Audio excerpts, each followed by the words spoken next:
हरे कृष्ण। जे अनिलो प्रेमा धना करुणा प्रचुर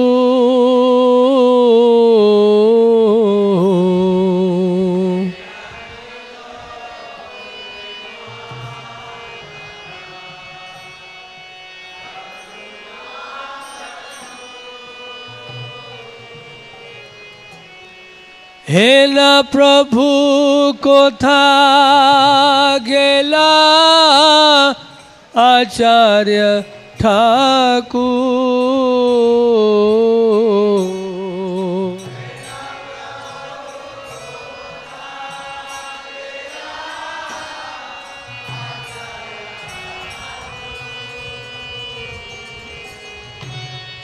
कहाँ मोरा स्वरूप रूपा कहाँ सनातन।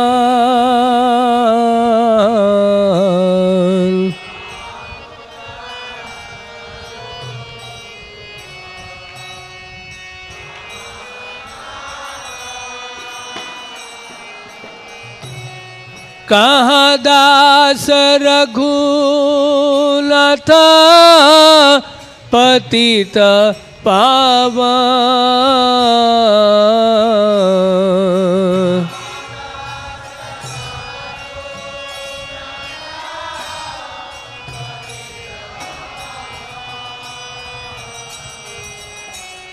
कहाँ मोरा स्वरूप रूपा कहाँ सनातन।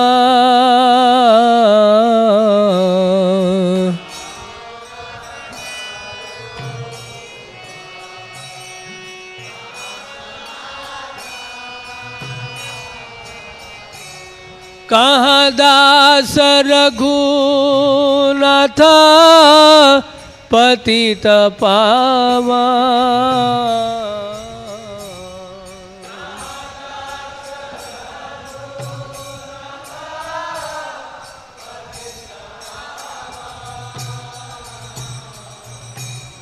कहाँ मोरा भट्ट युगा कहाँ कबीराज।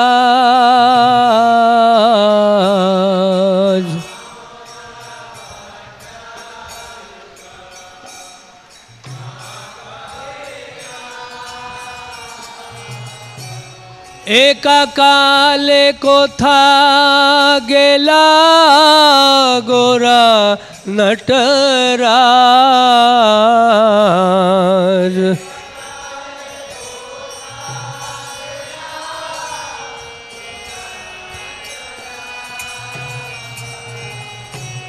पाषाण कुटिबो माथा आनाले पाशिबो।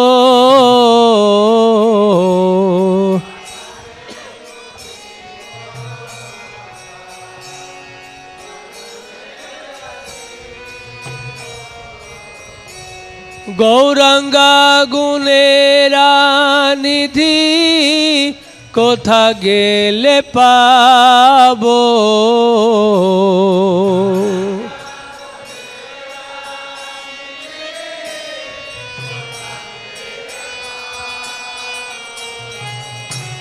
से सब संगीरा संगे जे कोई लो बिलास।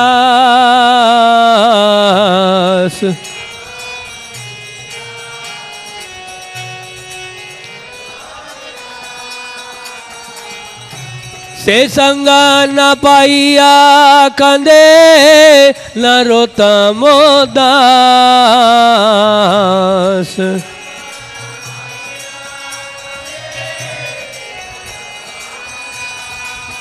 जय वैष्णव ठाकुर वैष्णव ठाकुर वैष्णव ठाकुर जय वैष्णव ठाकुर।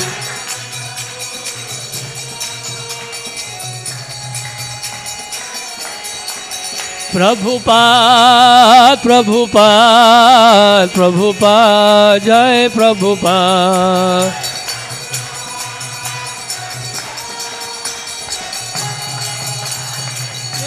निताई गौर हरि बोल, हरि बोल, हरि बोल, गौर हरि बोल।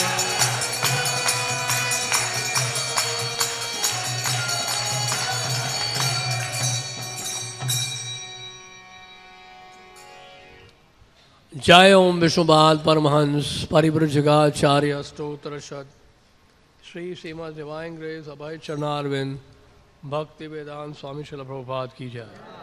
अनंत कोटि वैष्णव वृंद की जय। नामाचार्य श्रील हरदास ठाकुर की जय। प्रेम से कहो श्री कृष्ण चैतन्य प्रभु नित्यानंद श्री अद्वैत गदाधर शिवासादि गौर भक्त वृंद की जय। श्री श्री राधा कृष्ण गोप गोपीनाथ श्याम कुंड राधा कुंड गिरी गोवर्धन की जय। गंगा माई की जय, यमुना माई की जय, वृंद देवी तुलसी महारानी की जय। हरि नाम संकीर्तन की जय, समवेद भक्त वृंद की जय। All glories to the assembled devotees, Hare Krishna. All glories to the assembled devotees, Hare Krishna. All glories to Sri Guru and Gauranga. Om Ajnanatimrandasya Jnananjanashalakaya Chakshur Unmilitam Yena Tasmai Shri Gurave Namaha. Shri Chaitanya Manobhisham Sthapitam Yena Bhutale Swayam Rupaha Kada Mayam Dadati Sapadantikam वांछा कल्पतरुभ्यश्च कृपा सिंधुभ्यैव च पतितानां पावनेभ्यो वैष्णवेभ्यो नमो नमः। जय श्री कृष्ण चैतन्य प्रभु नित्यानंद श्री अद्वैत गदाधर श्रीवासादि गौर भक्त वृंद। हरे कृष्ण कृष्ण कृष्ण हरे हरे राम राम राम हरे हरे। हरे कृष्ण। तो गौर गणदेश दीपिका के अनुसार श्रीवास ठाकुर नारद मुनि है और चैतन्य चरितामृत में भी श्रीवास ठाकुर को नारद मुनि बताया गया है। नारद मुनि के अवतार श्रीवास ठाकुर और उनके और 4 भाई भी थे जिनका नाम था श्रीपति, श्रीनिधि, श्रीराम पंडित। श्रीराम पंडित को रमाई पंडित भी कहा जाता है। और उनके एक बड़े भाई भी थे जिनका नाम था नलिन पंडित। तो ये 5 भाई थे। नवद्वीप में तो 4 भाई रहते थे, लेकिन वैसे उनके 5 भाई थे। नलिन पंडित उनसे बड़े थे। तो नलिन पंडित के बारे में तो जिक्र नहीं किया गया है चैतन्य चरितामृत में, चैतन्य भागवत में उनका केवल नाम दिया गया है। उन्हीं की सुपुत्री थी नारायणी, जिनके सुपुत्र हुए श्रील वृंदावन दास ठाकुर, जिन्होंने चैतन्य भागवत की रचना की। और श्रीवास ठाकुर की जो पत्नी थी मालिनी देवी, वो थी अंबिका ब्रजलीला में, जो कि कृष्ण की धात्री थी। धात्री मतलब नर्स, कृष्ण की धात्री थी। तो इस तरह से ये विवरण मिलता है गौर गणेश दीपिका में। और आज श्रीवास पंडित का क्या है, श्रीवास ठाकुर का तिरुभाव दिवस है। आविर्भाव और तिरुभाव दोनों का ही उतना महत्व है, लेकिन हमारे इस गौड़िया संप्रदाय में तिरुभाव दिवस का बहुत अधिक महत्व होता है। क्योंकि श्रीवास इस दिन, तिरुभाव दिवस के दिन, जो वैष्णव होते हैं अपने कार्य को पूरा करके, अपने आने के उद्देश्य को पूरा करके पुनः जो है वो नित्य लीला में प्रवेश कर जाते हैं। तो यानी कि आना जो है वो बड़ा महत्वपूर्ण है, लेकिन आने के बाद जो उन्होंने कार्यकलाप किए, जो लीलाएं की, या फिर चैतन्य महाप्रभु के आंदोलन में जो उन्होंने अपना कार्य किया, उसका और अधिक महत्व है। जैसे कि श्रीधाम मायापुर में एक बार प्रभुपाद अपने क्वार्टर्स में थे, तो एक भक्त ने कहा कि Prabhupada, from here we can see the Yogapeeth, the birthplace of Sri Chaitanya Mahaprabhu. That is Janam Sthan of Chaitanya Mahaprabhu. Prabhupada ने कहा, yes, that is Janam Sthan, but this is Karam Sthan. तो प्रभुपाद ने कहा, the Karam Sthan is more important than Janam Sthan. तो इसी तरह से आविर्भाव का महत्व है।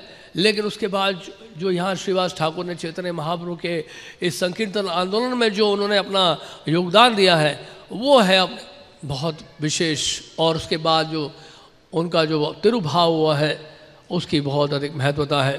तो आज तिरुभाव दिवस है, लेकिन तिरुभाव दिवस हो या फिर आविर्भाव दिवस हो, हम लोग तो दोनों ही दिन प्रीति भोज प्रसाद ग्रहण करते हैं, और इस तरह से तिरुभाव को भी उतना ही हर्षोल्लास से मनाया जाता है जितना कि आविर्भाव। तो तिरुभाव में बस यही होता है कि अब ऐसे भक्तों का व्यक्तिगत सानिध्य और संगति नहीं प्राप्त होगी हमें, इस प्रकार से दुख प्रकट करते हैं भक्त लोग। लेकिन साथ में उनके वाणी का स्मरण करके, उनकी आज्ञा का स्मरण करके, उनके कार्यकलापों का स्मरण करके, या उनकी जो लीलाएं हैं, जो श्री चैतन्य महाप्रभु की लीलाएं हैं अपने परिकरों के साथ, उन सब का स्मरण करके भक्त जो है फिर से क्या हो जाते हैं, भावविभोर हो जाते हैं, आनंद में होते हैं। तो समय तो देखिए बहुत कम है, समय वैसे भी कम है, कलयुग है, तो कली काल में तो वैसे ही सब कुछ, सबकी आयु वैसे ही कम हो गई है, और वैसे भी समय कम है क्योंकि 9 बजे हमें समाप्त करना है, ठीक है ना। तो ये हमारा क्या कह सकते हैं, सौभाग्य या दुर्भाग्य, जैसा भी कह लो। तो श्रीवास ठाकुर के बारे में हम प्रयास करेंगे संक्षिप्त में बताने के लिए, और थोड़ा थोड़ा बहुत सारी लीलाएं हैं। और चैतन्य चरितामृत में बड़ा अच्छा बताया कृष्णदास कविराज गोस्वामी ने, पंचतत्वात्मकं कृष्णम भक्त रूप स्वरूपम भक्तावतारम भक्ताख्यम नमामि भक्त शक्तिगम। ये पंचतत्व है। पंचतत्व ये अचिंत भेदाभेद तत्व है, जैसे कई बार हम लोग वर्णन कर चुके हैं। पंचतत्व अचिंत भेदाभेद तत्व है, क्योंकि इसमें विष्णु तत्व भी है, इसमें विष्णु तत्व है, इसमें शक्ति तत्व है, इसमें जीव तत्व है, सारे तत्व इसमें एक ही तत्व में है, पंच तत्व है। इस कारण से क्या अचिंत भेदाभेद तत्व है, साइमल्टेनियसली वन एंड डिफरेंट। तो श्रीवास ठाकुर जीव तत्व है, लेकिन उनकी गणना पंच तत्व में की जाती है, इसलिए हम ऑर्डर में देखते हैं सबको, विष्णु तत्व को भी देखते हैं, और शक्ति तत्व यानी गदाधर पंडित को भी देखते हैं, और भक्त स्वरूपकम नित्यानंद प्रभु जो कि स्वयं विष्णु तत्व हैं, और स्वयं श्री चैतन्य महाप्रभु भक्त रूपम, ये सब है। भक्ताख्यम अद्वैताचार्य विष्णु तत्व है, और साथ में सदाशिव के मिश्रण भी हैं। तो इस तरह से सारे तत्व इसमें आते हैं, और श्रीवास ठाकुर स्वयं जीव तत्व हैं। तो इस तरह से ये अचिंत भेदाभेद तत्व आपको हर जगह मिलेगा देखने को। ये चैतन्य महाप्रभु का सिद्धांत है, निष्कर्ष है, सभी सिद्धांतों का सार है, जो आपको हर जगह मिलेगा, अचिंत भेदाभेद तत्व। अब कैसे मिलेगा वो अभी नहीं बताएंगे, समय नहीं है इतना, तो इसलिए अभी इतना वक्त समझ लीजिए कि अचिंत भेदाभेद तत्व हर जगह है, और यहाँ पंच तत्व में भी है। तो इस प्रकार श्रीवास ठाकुर एक बहुत ही महत्वपूर्ण परिकरों में से हैं श्री चैतन्य महाप्रभु के, और विशेष रूप से श्रीवास ठाकुर के आंगन में जो बहुत सारी लीलाएं घटित हुई हैं, उन लीलाओं की बड़ी विशेषता है। श्रीवास ठाकुर का घर जो है वो संकीर्तन आंदोलन का क्या है, वहाँ पर नींव रखी गई थी, फाउंडेशन रखा गया था संकीर्तन मूवमेंट का। हमारे चैतन्य महाप्रभु का संकीर्तन आंदोलन का शुभारंभ वास्तव में श्रीवास ठाकुर के घर से हुआ।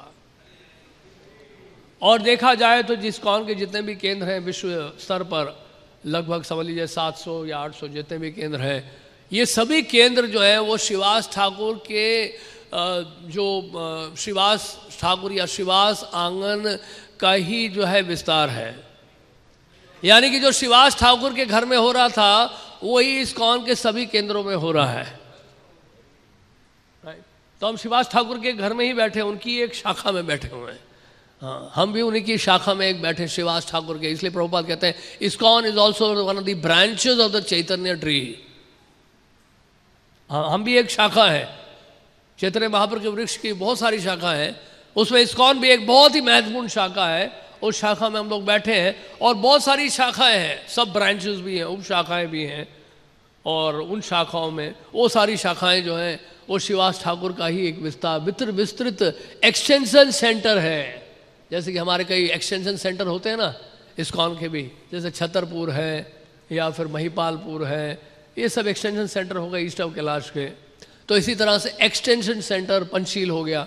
तो एक्सटेंशन सेंटर है श्रीवास ठाकुर के घर का, ये हमारा जो इस्कॉन का ये जो केंद्र है जहाँ पे हम लोग बैठे हैं। तो श्रीवास ठाकुर के घर में जो हुआ संकीर्तन, वही संकीर्तन हमें करना है। तो चैतन्य महाप्रभु की जो संकीर्तन लीला है वो अभी बंद नहीं हुई है, वो भी जारी है। और आप सब उसी चैतन्य महाप्रभु के इस संकीर्तन आंदोलन के एक बहुत ही महत्वपूर्ण भक्त हैं। आप सभी बहुत महत्वपूर्ण हैं, क्योंकि आप सब चैतन्य महाप्रभु के संकीर्तन आंदोलन को आगे बढ़ाने में सहायता कर रहे हैं। चैतन्य महाप्रभु के इस संकीर्तन आंदोलन में आप सबका बड़ा विशेष योगदान है। तो संकीर्तन तो हम बता रहे थे कि ये शिवास ठाकुर के घर में इस प्रकार से हुआ, और शिवास ठाकुर और निमाई पंडित आपस में बहुत विचित्र और अद्भुत घटनाएं इनके साथ हुआ करती थी। आपस में हास्यप्रद कह लीजिए, और कई तरह के वाद विवाद हुआ करते थे। निमाई पंडित जब नवद्वीप में थे, अभी तक भक्त का भाव नहीं प्रकट किया था जब तक उन्होंने, तो निमाई पंडित जो हैं बड़े बड़े ब्राह्मणों को और यहाँ तक कि भक्तों को भी चुनौती देते थे और उनके साथ वाद विवाद करते थे, और उनके साथ बहुत ही अद्भुत हास्यप्रद लीलाएं घटित होती थीं। किनके साथ? गदाधर पंडित के साथ, मुकुंद दत्त के साथ, मुरारी गुप्त के साथ, और शिवास ठाकुर के साथ भी। तो एक दिन शिवास ठाकुर चलते हुए जा रहे थे नवद्वीप के सड़कों में, वॉक में जा रहे थे, और चल रहे थे शिवास ठाकुर तो, और शिवास ठाकुर को देखकर जो है दंडवत किया श्री चैतन्य महाप्रभु ने निमाई पंडित ने। निमाई पंडित मर्यादा का जरूर पालन करते थे, वाद विवाद जरूर होता था, लेकिन फिर मर्यादा का पालन जरूर करते थे। और ऐसे जो परिकर होते थे शिवास ठाकुर, मुकुंद दत्त, योग माया के प्रभाव से अभी तक पूरी इनको जानकारी नहीं हो पा रही थी कि वास्तव में निमाई पंडित स्वयं परम भगवान श्री कृष्ण हैं। और वो तो ये देख रहे थे कि काश ये भक्त बन जाए तो अच्छा होता। कृष्णेर मतिरस्तु, शिवास ठाकुर कहते निमाई को देखकर, कृष्णेर मतिरस्तु, आपकी मति कृष्ण में हो।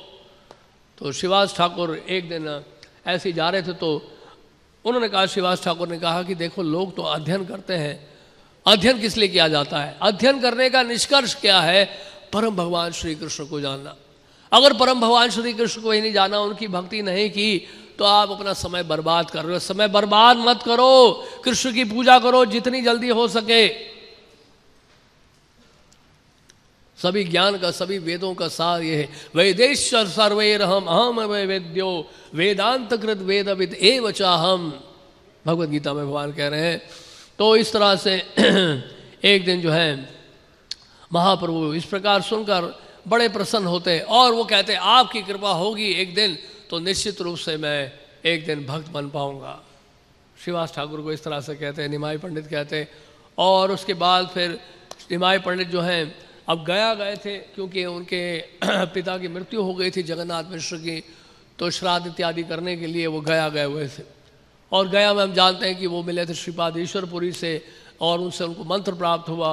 और इस तरह से चैतन्य महाप्रभु के भाव लक्षण प्रकट होने लगे वहीं पे गया में ही।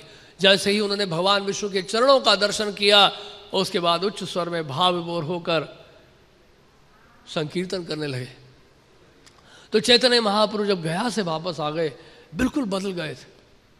अब वो भक्त का लक्षण प्रकट कर रहे थे। शुक्लांबर ब्रह्मचारी के घर पे जाकर उन्होंने खंबे पर अपना हाथ रखा, उनका शरीर पूरा तप रहा था भाव के कारण, वो खंबा पूरा पिघलने लगा शुक्लांबर ब्रह्मचारी के घर पे।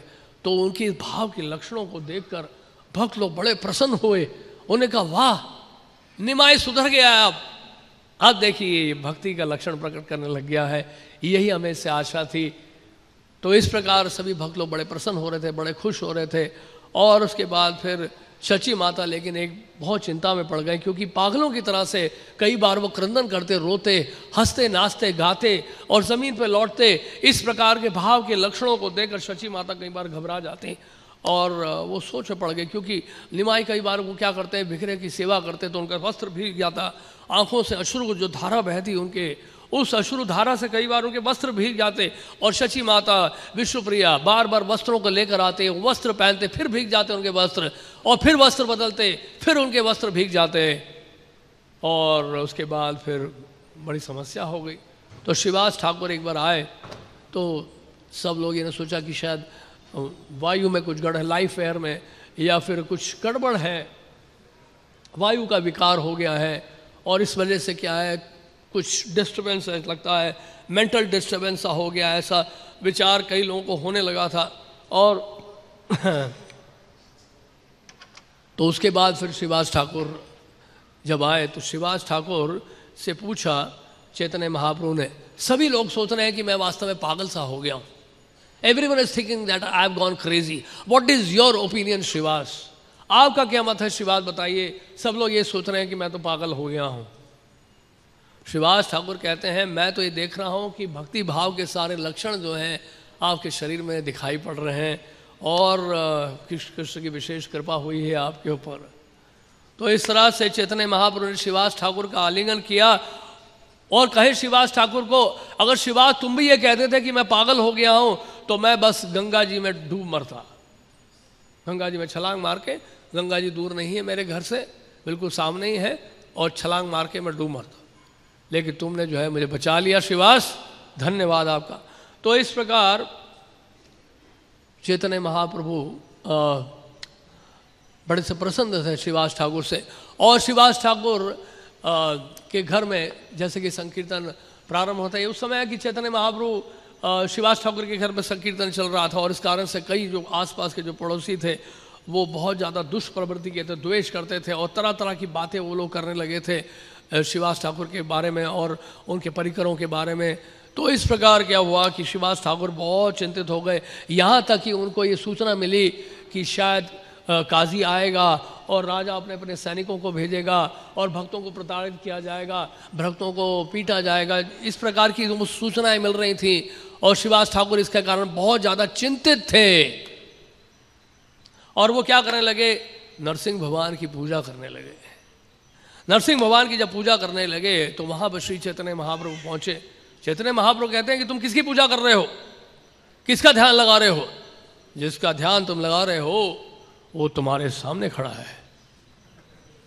और उसके बाद चैतन्य महाप्रभु ने क्या किया, चैतन्य महाप्रभु और तुरंत जो है वो क्या किए, वो एकदम से वीर आसन में बैठ गए और उसके बाद उन्होंने नरसिंह आवेश में वो रूप का दर्शन दिया, नरसिंह भगवान का दर्शन दिया उन्होंने श्रीवास ठाकुर को। और श्रीवास ठाकुर ने क्या किया, अपने परिवार के सभी सदस्यों को बुलाया, अपनी पत्नी को, अपने बच्चों को, सबको, परिवार के जितने सदस्य थे वो सब आए और उन्होंने क्या किया, ये रूप का दर्शन किया।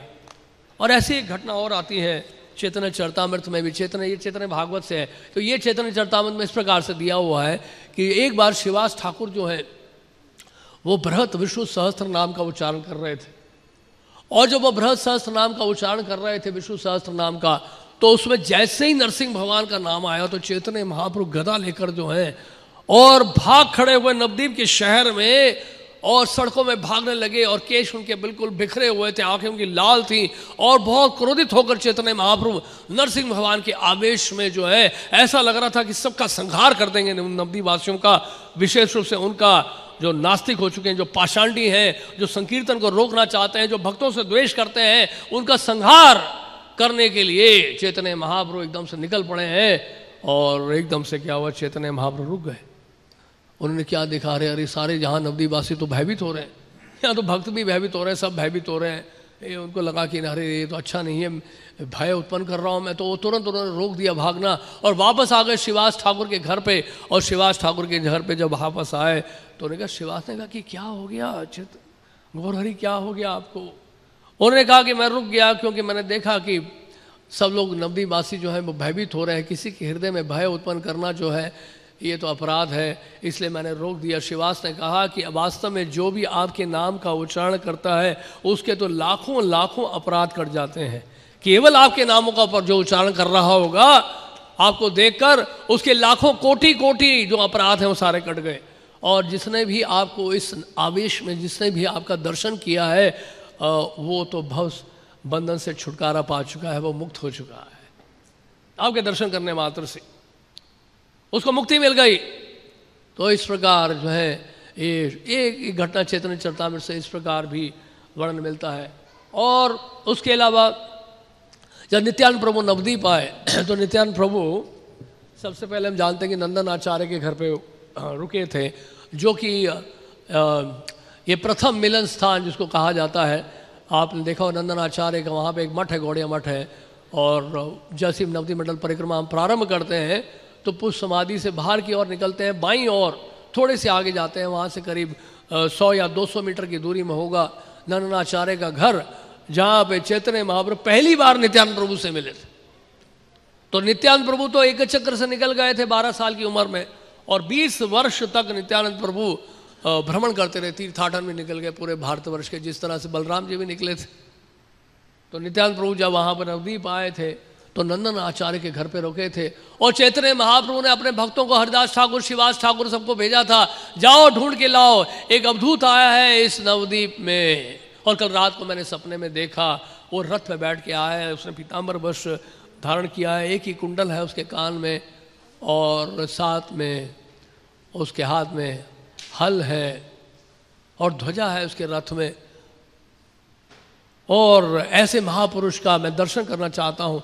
तो नंदन आचार्य, यानी कि नंदन आचार्य के घर पे तो नहीं गए, लेकिन नवदीप के लगभग हर घर में चले गए, और कहीं मिले नहीं, ज्ञानियों के घर में, सन्यासियों के घर में, योगियों के घर में, भक्तों के घर में, सभी घरों में गए, लेकिन कहीं भी उनको नित्यानंद प्रभु नहीं मिले। चैतन्य महाप्रभु का, शिवास, मुरारी, चलो हम ढूंढते हैं नित्यानंद को। और मुरारी गुप्त को उनके घर से ले लिया, और सभी भक्त लोग पीछे पीछे जा रहे हैं। चैतन्य महाप्रभु एकदम से तेजी से भागने लगे और नंदन आचार्य के घर पे पहुंचे। तो नंदन आचार्य के घर पे किसको देखा? नित्यानंद प्रभु वहाँ पे विराजमान थे, और नित्यानंद प्रभु को देखते ही वो भाव विभोर हो गए। उसके बाद एक दूसरे से उन्होंने आलिंगन किया और ज़मीन पे लौटने लगे, और इस तरह के भाव के सारे लक्षण प्रकट हो रहे थे महाप्रभु और नित्यानंद प्रभु के बीच में। इस प्रकार भाव का प्रदर्शन हो रहा था, अष्ट सात्विक भाव सारे प्रकट होने लगे थे। और उसके बाद तो इस प्रकार जब चैतन्य महाप्रभु इस प्रकार भाव के लक्षण प्रकट कर रहे थे, तो उनको नित्यानंद प्रभु ने शिवास ठाकुर को श्रीमद् भागवतम के श्लोकों का उच्चारण करने के लिए कहा, और शिवास ठाकुर ने बहुत सुंदर श्लोक बोला जो भागवत के 10वें स्कंद में आता है, जिसमें बहुत सुंदर वर्णन आता है। बरापीडम नटवर वपुः कर्णयो कर्णिकारम बिभ्रद बास कनक कबिशम वैजयंतीम च मालाम रंध्राण वेणु अधर सुदया पूरयन गोप वृंदैर वृंदारण्यम स्वपद रमणम प्राविशद गीत कीर्ति। बहुत सुंदर। कृष्ण जिनकी कीर्ति का गुणगान कौन करते हैं? ग्वाले करते हैं।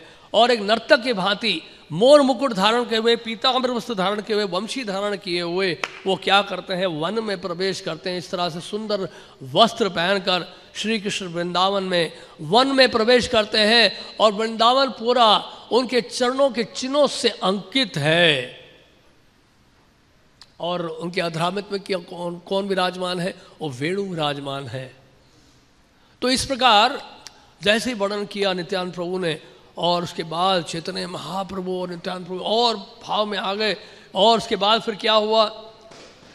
इस प्रकार कुछ दिनों के बाद नित्यानंद प्रभु, उसके बाद चैतन्य महाप्रभु ने शिवास ठाकुर को कहा कि आप व्यास पूजा की तैयारी करिए, कि व्यास पूजा का समय आ रहा है, गुरु व्यास पूर्णिमा, तो उसे हम व्यास पूजा बनाएंगे और आप व्यास पूजा की तैयारी करिए। तो शिवास ठाकुर ने कहा कि कोई समस्या नहीं है महाप्रभु गौर सुंदर, लेकिन मुझे सिर्फ कुछ किताबों को इकट्ठा करना होगा, ग्रंथों को इकट्ठा करना पड़ेगा, जिसमें व्यास पूजा के बारे में विस्तार से दिया हुआ है, और उसके बाद व्यास पूजा की मैं व्यवस्था करता हूँ। तो इस प्रकार एक दिन पहले, जिसको आदिवास कीर्तन कहते हैं, व्यास पूजा के एक दिन पहले, उस समय चैतन्य महाप्रभु जो है वो बलदेव जी के भाव में थे, बलराम जी के भाव में थे। और उसके बाद फिर वो चिल्ला रहे थे जोर जोर से, नाड़ा नाड़ा नाड़ा। नाड़ा यानी कि अद्वैत आचार्य को पुकार रहे थे। अद्वैत आचार्य, नाड़ा नाड़ा नाड़ा। नाड़ा मतलब यानी कि जिस व्यक्ति के कारण सब कुछ चलायमान है, one who can make everything move. हाँ, तो उनको नाड़ा कहते हैं, यानी कि आप ही प्रार्थना से ही मैं जो है मेरा ये आविर्भाव हुआ है। तो इस तरह से शिवास ठाकुर के सामने जो है उन्होंने इस तरह से जो है भाव का प्रदर्शन किया। और उसके बाद शिवास ठाकुर व्यास पूजा के लिए तैयारी कर रहे थे, अगले दिन व्यास पूजा था। और उसके बाद फिर क्या हुआ? शिवास ठाकुर ने कहा नित्यानंद प्रभु को, आप व्यासदेव जी को माल्यार्पण करिए। नित्यानंद प्रभु आप श्रीला व्यासदेव जी को माला अर्पण करिए। नित्यानंद प्रभु आप श्रील व्यासदेव को माला अर्पित करिए। नित्यानंद प्रभु माला लेके खड़े हुए थे, स्तब्ध खड़े थे और कुछ कर नहीं रहे थे, माला लेके ऐसे ही खड़े हुए तो चैतन्य महाप्रभु कहते हैं नित्यानंद प्रभु व्यासदेव जी को माला अर्पित करिए। तो नित्यानंद प्रभु जब महाप्रभु को सुना तो क्या हुआ, नित्यानंद प्रभु ने किसको माला अर्पित की? व्यासदेव जी को नहीं किया, महाप्रभु को माला पहना दी उन्होंने।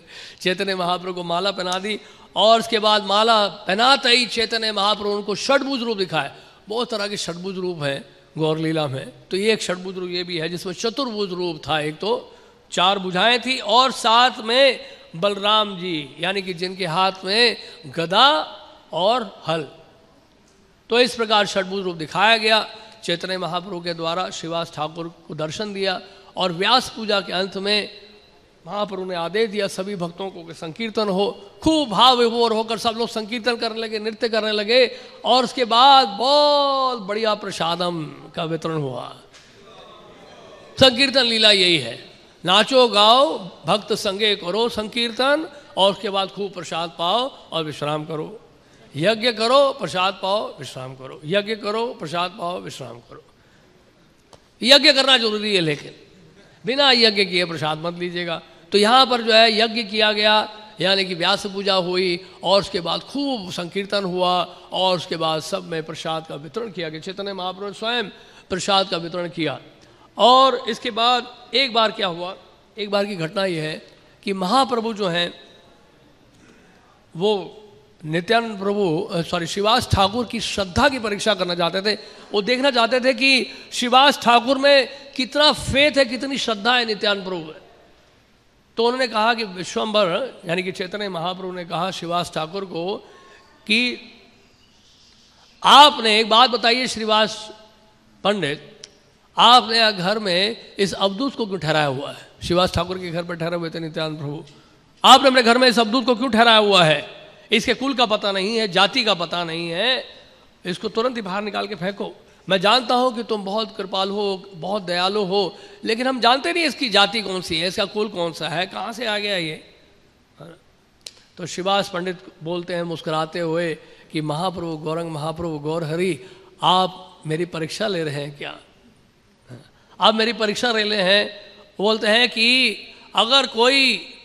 अगर कोई आपकी एक दिन भी पूजा करता है तो मेरे लिए वो जीवन प्राण है। नित्यानंद प्रभु तो आपके स्वयं स्वरूप हैं, आपके अपने ही देह है नित्यानंद प्रभु, आप और नित्यानंद में कोई भेद नहीं है। और उसके बाद फिर क्या बोला श्रीवास ठाकुर ने, बड़ी अच्छी बात बोली, अगर नित्यानंद प्रभु जो है मदिरा का एक पात्र भी अपने हाथ में धारण कर ले और यवनी का भी वो संग कर रहे होंगे तो क्या है, उससे क्या है, और मेरी कुल जाति, मेरा परिवार, मेरा यश वो भी नष्ट हो जाए, लेकिन मेरी श्रद्धा नष्ट नहीं होगी नित्यानंद प्रभु में, मेरी श्रद्धा नष्ट नहीं होगी। तो हो सकता है कि गुरुदेव कभी जाएं किसी शराब की दुकान में, लेकिन मेरी श्रद्धा फिर भी गुरुदेव में नष्ट नहीं होगी, क्योंकि मैं जानता हूं कि गुरुदेव उस शराबी का उद्धार करने जा रहे हैं। जैसे नित्यानंद प्रभु हरिदास ठाकुर किसका उद्धार करने गए थे? जगाई मधाई का। तो नित्यानंद प्रभु अगर मदिरा का पात्र भी उनके हाथ में रखा है और यवनी के पास भी चले गए हैं, यवनी का संग भी करने से यवनी के पास भी चले आते हैं, उनका संग करने नहीं लेकिन यवनी के पास जाते हैं, तो मेरी श्रद्धा कम नहीं होने वाली नित्यानंद प्रभु में।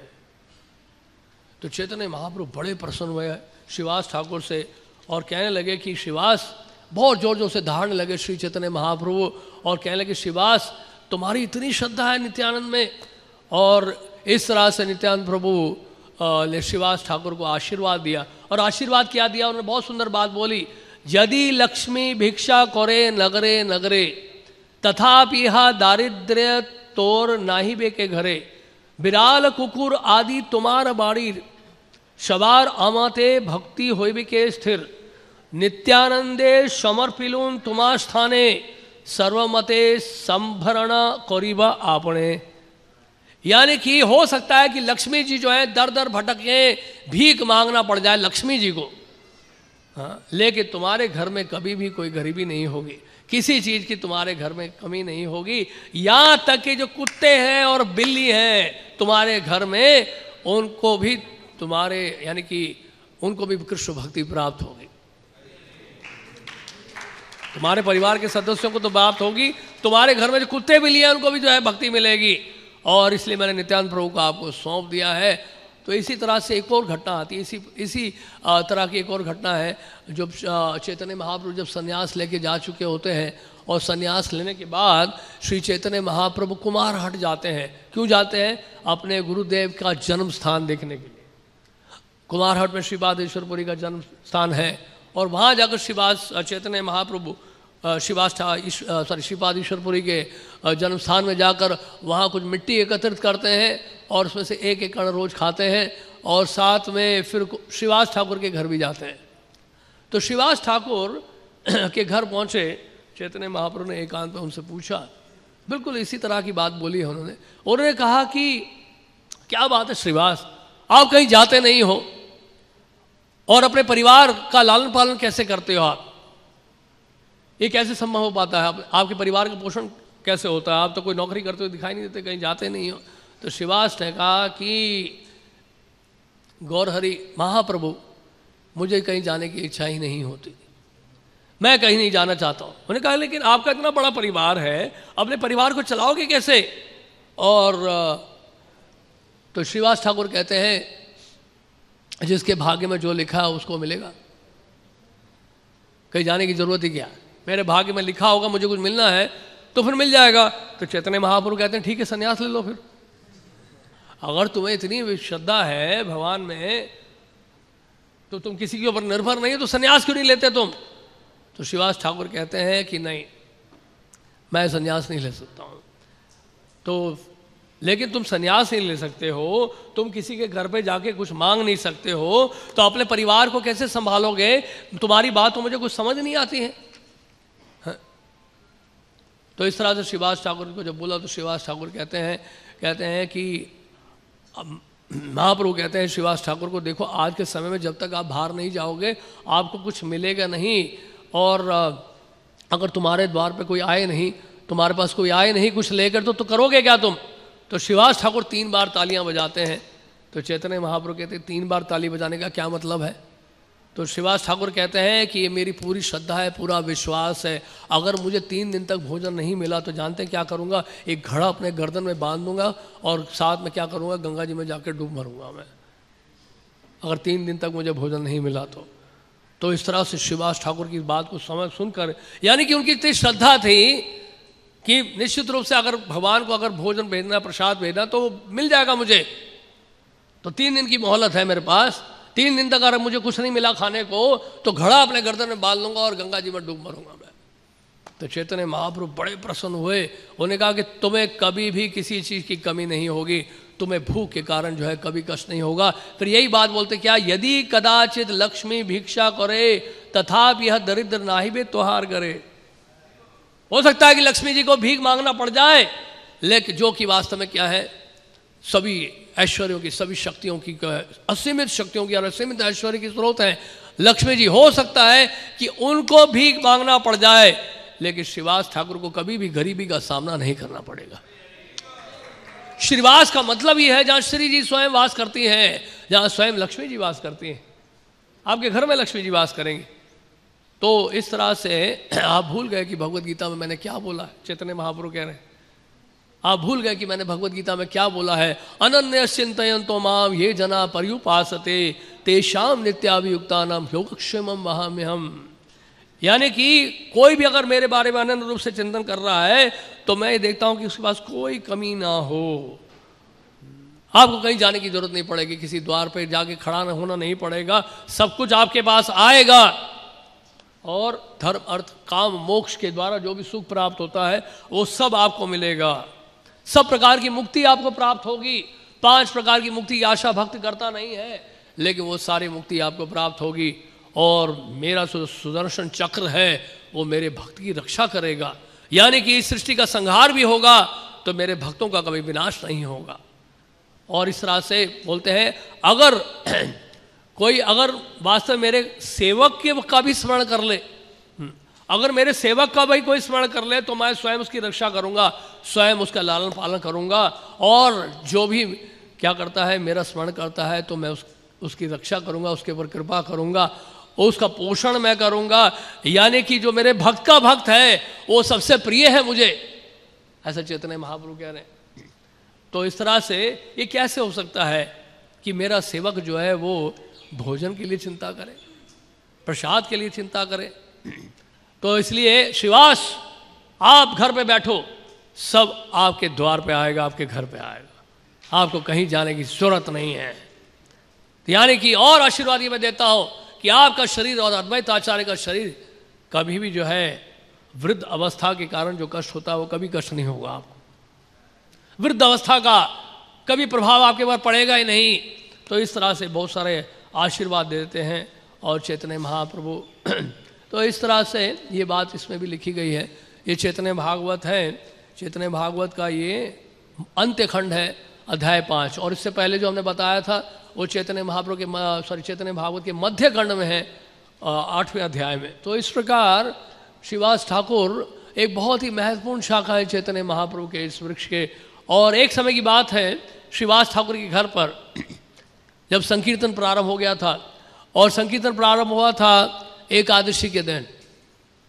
बहुत सुंदर वर्णन बनता है चैतन्य भागवत में, श्री हरिवासरे हरि कीर्तन विधान। तो इस तरह से क्या है कि हरिवासर यानी कि एकादशी के दिन जो है कीर्तन का विधान है। नित्यारंभिला प्रभु जग तेरा प्राण। तो इस तरह मतलब उस हरिवासर यानी कि उस रात्रि को चैतन्य महाप्रभु ने नृत्य करना शुरू किया, संकीर्तन प्रारंभ हो गया श्रीवास ठाकुर के घर पे। पुण्यवंता श्रीवास आंगने शुभारंभ, उठिला कीर्तन ध्वनि गोपाल गोविंद। तो क्या हुआ फिर उसके बाद संकीर्तन शुरू हुआ श्रीवास ठाकुर के घर पर, और सब लोग नाम का उच्चारण करने लगे, गोपाल गोविंद। आपके मुख से आवाज निकल नहीं रही है तो शायद भूख के कारण। गोपाल गोविंद। महाप्रभु ने आज्ञा दी कि दरवाजा बंद रहे, कोई भीतर ना घुस जाए। Only confidential associates are allowed to enter, no admission no permission. ठीक है, तो चैतन्य महाप्रभु के केवल अंतरंग पार्षदों को वहां पर अनुमति संकीर्तन करने की थी। अभी तक नवद्वीप वासियों ने महाप्रभु को सड़कों में संकीर्तन करते हुए नहीं देखा था, वो भी अभी बाकी था, उद्घाटन होना था उसका भी। तो अभी तो श्रीवास ठाकुर के घर में शुभारंभ हुआ था इसका।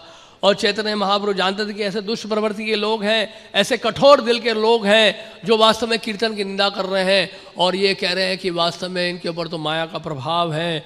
यानी कि ये लोग दिन रात इस तरह से कीर्तन कर रहे हैं, लगता है मदिरा का पान तो नहीं किया, इनको भूख तो नहीं लगी, तरह तरह की लोग बातें करते थे।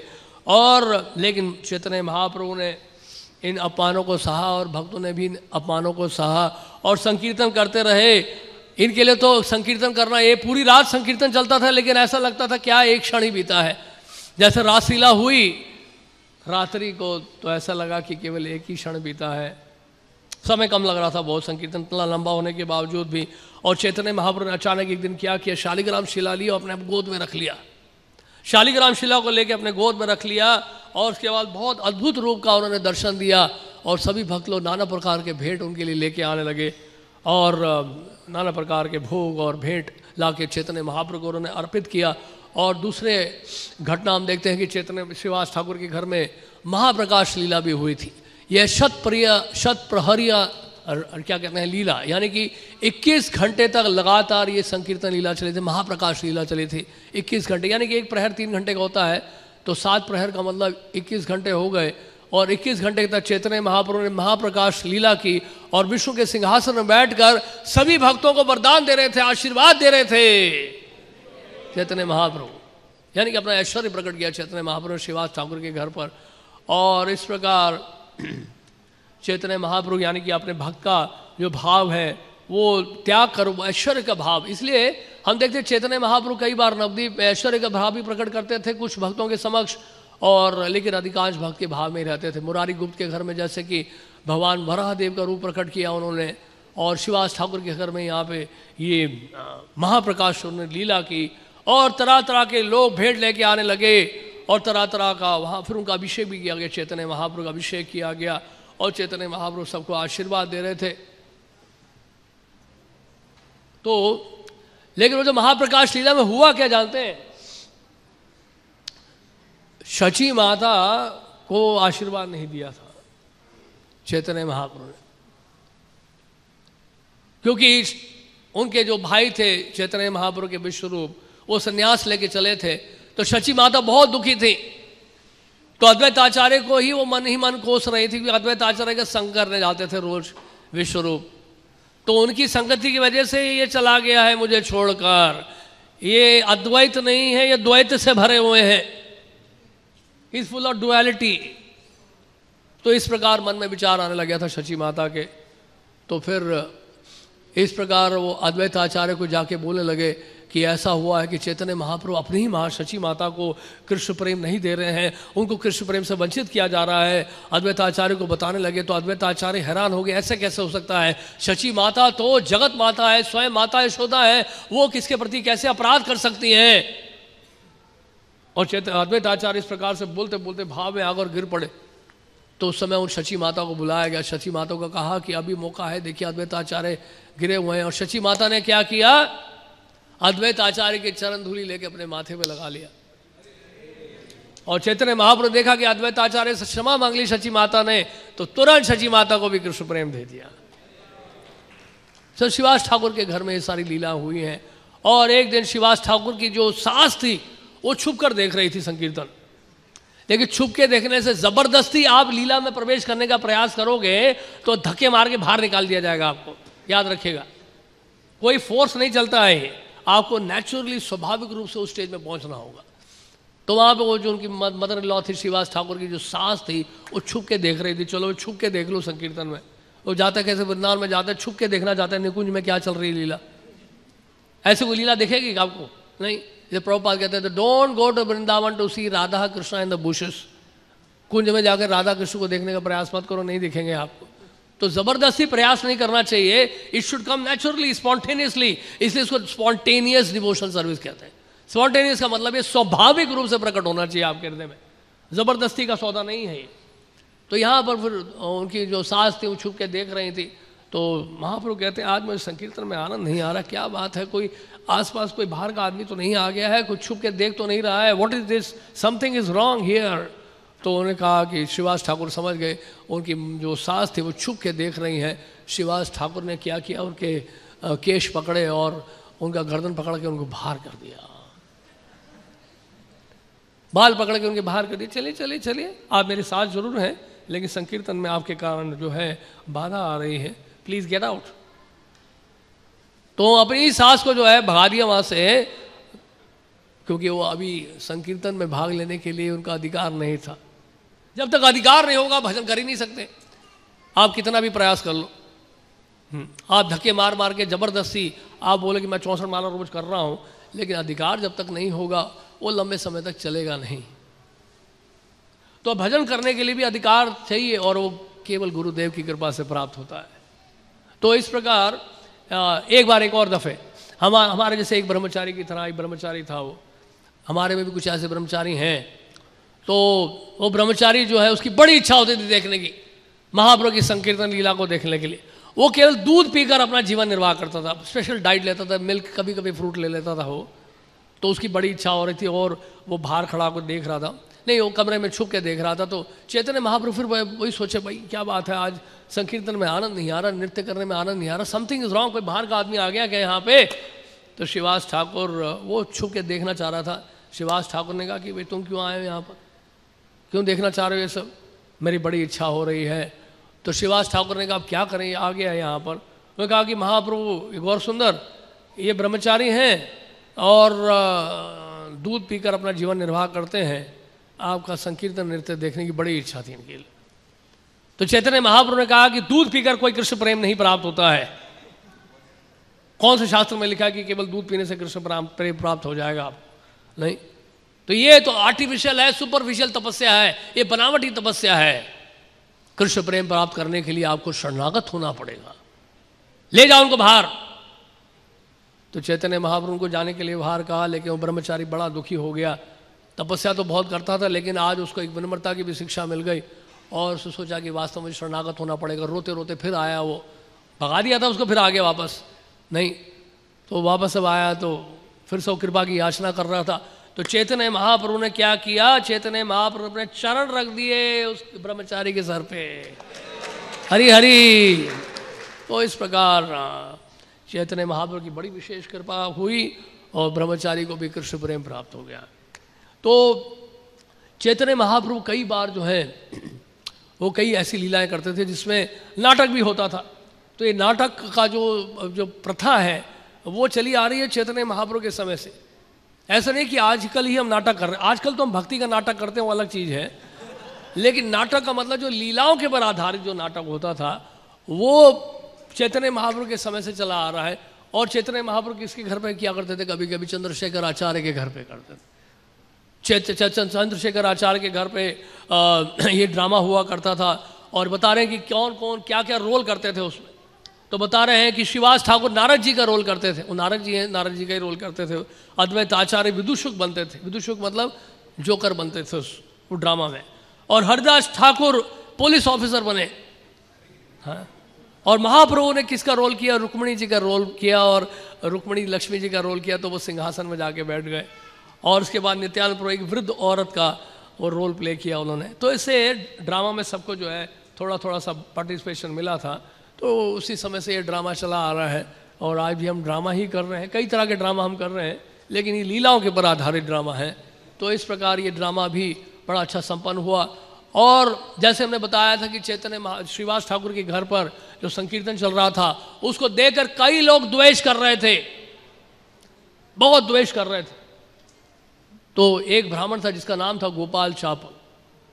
गोपाल चापल ने क्या किया, श्रीवास ठाकुर के घर के बाहर उसने क्या किया, जो काली को अर्पित किया जाता है पूजा की सामग्री, जिसमें उसने मदिरा का बोतल रखा और साथ में उसने चंदन का लेप रखा जो लाल रंग का था, कुमकुम रखा और लाल रंग के फूल होते हैं जो काली को अर्पित किए जाते हैं, हैं तो उसको जबा फूल कहते हैं। तो लाल रंग का फूल होता है, वो सारी सामग्री वहाँ रख दी इनको बदनाम करने के लिए।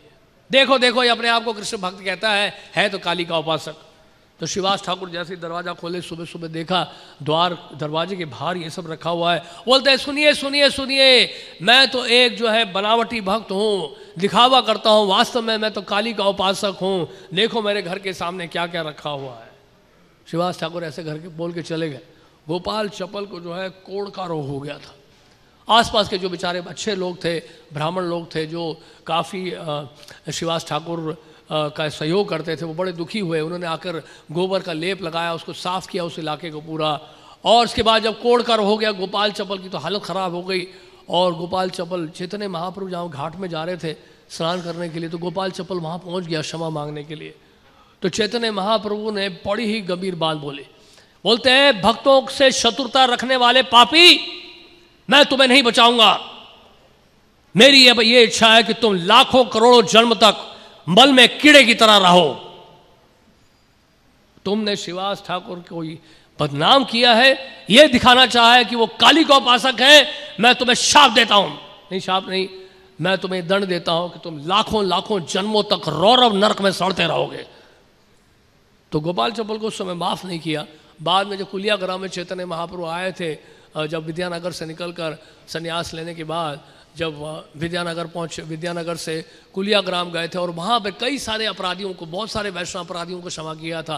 तो वहीं जाके फिर गोपाल चपल को भी जो है अपराध के लिए क्षमा किया गया था चैतन्य महाप्रभु ने दयावश, क्योंकि गोपाल चपल को यही बोला था कि जाओ श्रीवास ठाकुर से आप जाके माफ़ी मांगो।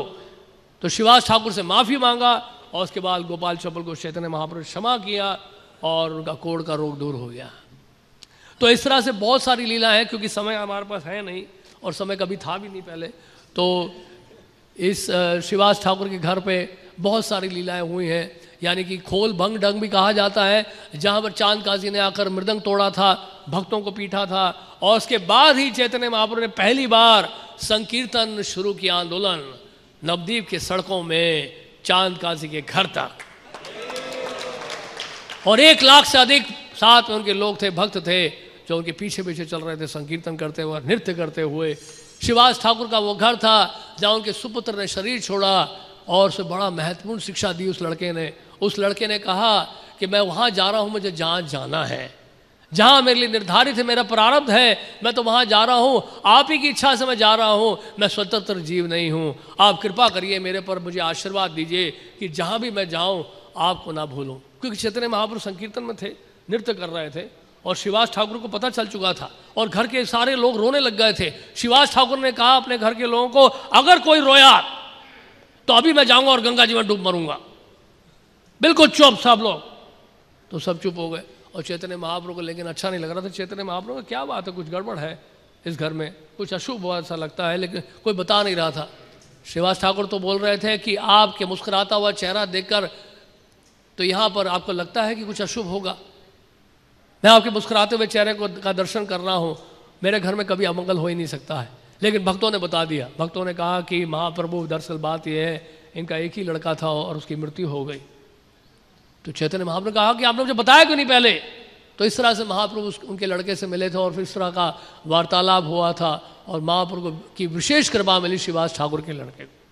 तो इस तरह से बहुत सारी घटनाएं हुई हैं शिवास ठाकुर के घर पर। और शिवास ठाकुर बाद में हम पता है कि संन्यास लेने के बाद महाप्रभु जब संन्यास ले लिए तो शिवास ठाकुर कुमारहट चले गए और शिवास ठाकुर जाया करते थे जगन्नाथपुरी रथ यात्रा में भी। और वहाँ पे जो द्वितीय दल था, सेकंड ग्रुप था, वहाँ शिवास ठाकुर जो है उसमें कीर्तनिया थे। सेकंड ग्रुप में 7 टोली थी, उसमें जो सेकंड ग्रुप था उसमें शिवास ठाकुर विराजमान थे। तो वहाँ की घटना, एक घटना बता के मैं समाप्त करता हूँ जल्दी से फटाफट। तो वहाँ पे क्या है, जगन्नाथ रथ यात्रा चल रही थी और चैतन्य महाप्रभु संकीर्तन कर रहे थे, नृत्य कर रहे थे। और उस समय क्या हुआ जानते हैं, राजा उस नृत्य को देख रहे थे, महाराज प्रताप रुद्र। और हरिचंदन का जो सेवक था वो वहाँ पे भीड़ को रोक रहा था उनके पास आने से, और राजा को जगह दिया जा रहा था देखने के लिए महाप्रभु का नृत्य और संकीर्तन। तो शिवास ठाकुर आगे आगे खड़े हो गए राजा के सामने। अब हरिचंदन उनको भी हटाने लगे शिवास ठाकुर को, हटिए हटिए, महाराज पीछे खड़े हैं, हटिए हटिए, बार बार उनको धक्का दे रहे थे। तो शिवास ठाकुर ने कौन डिस्टर्ब कर रहा है पीछे से बार बार। तो पीछे मुड़ के देखा, वो हरिचंदन है। पीछे मुड़ के एक जोर से चांटा मारा हरिचंदन को। तो हरिचंदन को गुस्सा आया, वो भी हाथ उठाने वाला था। महाराज प्रताप ने रोक लिया, भाई ये क्या कर रहे हो, तुम्हारे पर तो बड़ी कृपा हुई है शिवास की, आज तुम्हारा सौभाग्य कि शिवास ठाकुर के हाथ पड़ गए तुम पे।